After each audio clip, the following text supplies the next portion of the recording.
What's going on, everybody? It's Matt, aka the Lumberjack Landlord. Super excited to have you here. Sadly, after a 16-hour day, I sat down to read my news for the day and found out the wonderful and infinitely wise CDC has decided to extend the eviction moratorium another 90 days. What is that? Yep. Yeah. Oh, yeah. Jackhole of the Week Award. In fact, I dare say we can probably give them the Jackhole of the Year Award.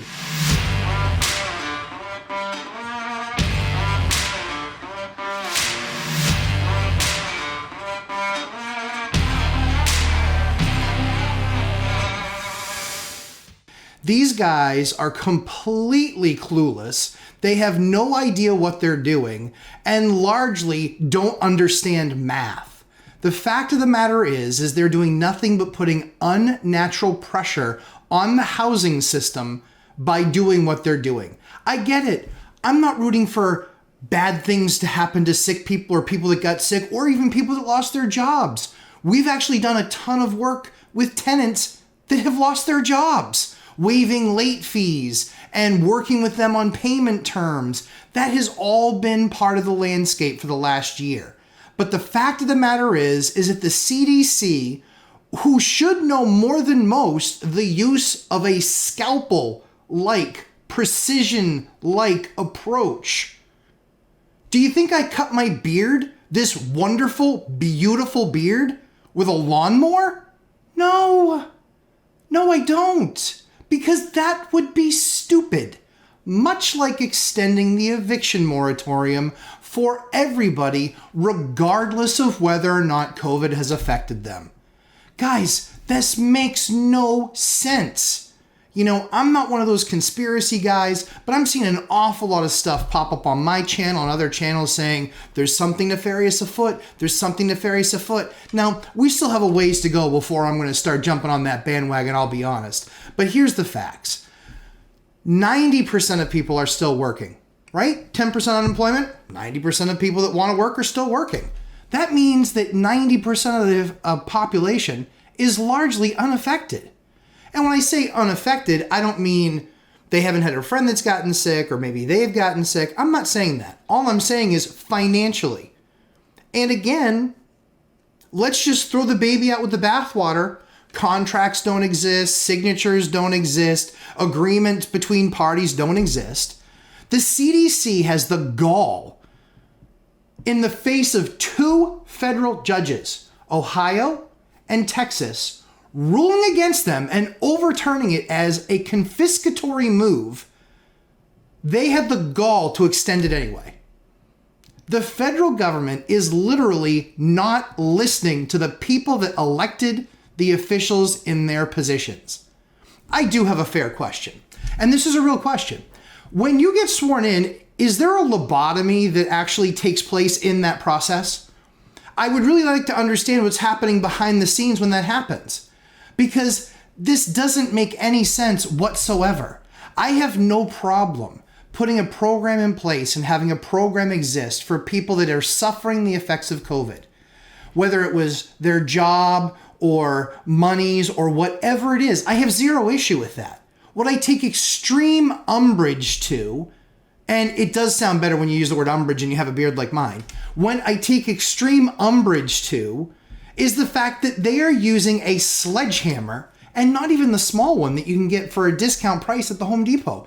They're using the big 10-pound swinging head hammer, and they are using it across the board in a way that makes absolutely no sense. Guys, there is a press release that was done. It's got the famous CDC 404 number on it.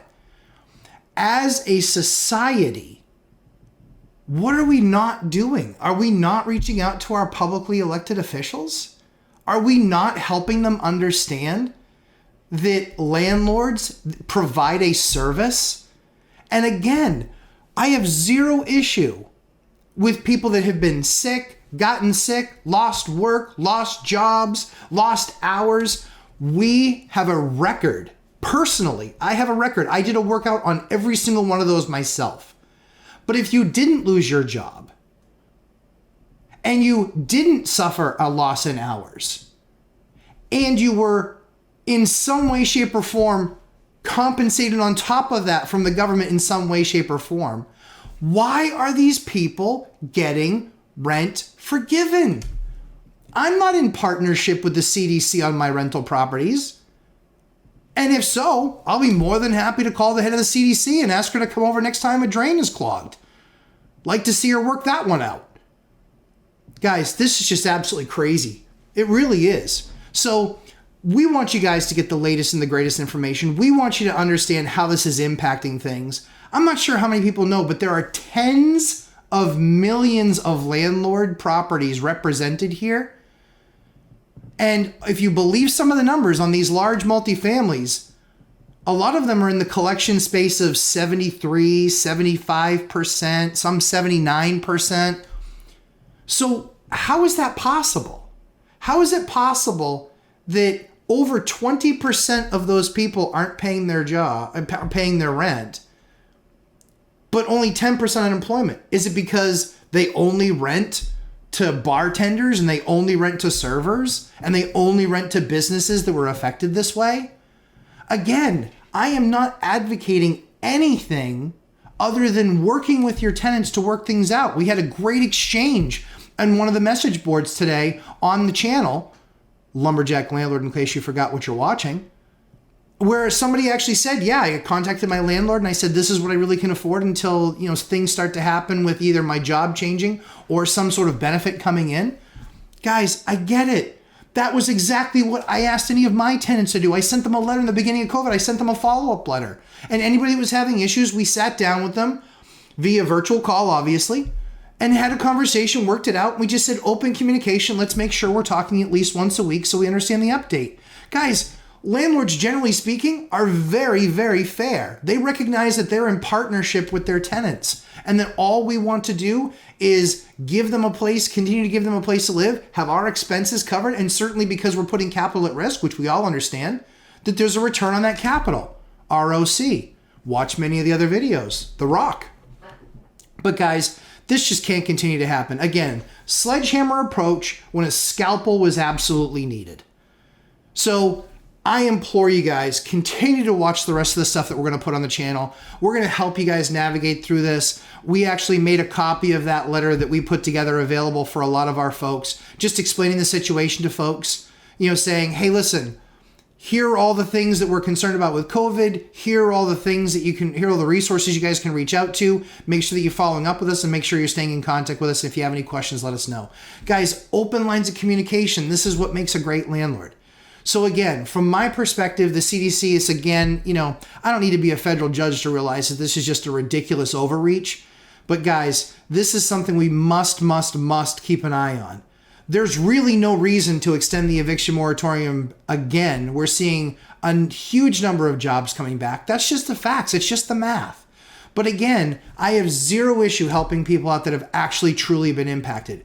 But if you haven't been impacted and you're using this as a reason to not pay your rent, that's just not the right thing to do. It really isn't. It just really isn't. And at the end of the day, what's next for the CDC to do? Not allow for landlords to give references anymore? I check references. What's that last landlord going to tell me? Is he going to tell me, yeah, when they had the chance to not pay rent, yeah, they were still working, but they just didn't pay their rent? Then what's my job to do? What am I left to do? Is the next thing a law that says I have to rent to them regardless? Guys, one of the questions on almost every rental questionnaire is when was the last time that you were evicted? So yeah, granted, the guy is going to put an eviction on note eventually. That's eventually going to happen. So I don't know, guys. Let's get the discussion started down here in the comments. I love to hear what you guys say. And again, I'm open to both sides of it. Let's have a real conversation about this thing because we are in this together. And at the end of the day, anybody who's ever lived in government housing before probably doesn't want to ever return to government housing ever again. So unless this is, if this is potentially part of some major ruse where this is an opportunity for the government to create a bunch of inventory for themselves that they end up buying up, guys, it's going to become government property and it's going to become, government housing. And like I said, name the last time that worked out real well. So again, appreciate all you guys. Appreciate you investing the time in the channel. Please make sure, subscribe. You know, I'll give you a beard scratch if you give me a tickle of that, notification bell. So we appreciate you guys putting all the time into the channel that you do and investing your time and resources here. And just know we have a ton of data coming to make sure that you guys are best positioned if you want to become a landlord and get on that property ladder. There are a ton of videos already on the site covering flips and deals and the numbers, and we share all that stuff with you because we want to hide nothing from you. We want to show it all, and that way if you say, yeah, I want to get on that property ladder, that's awesome. And if you don't, hey, that's cool. Maybe I'm just fun to watch. I mean, I don't disagree. My kids think I'm pretty awesome. But again, they've never seen me without a beard, so I totally understand why that's the case. So guys, thanks so much for your time. Thanks for investing in the channel. Look forward to seeing you soon. Let's do damage in this market together. Thanks, guys. Take care.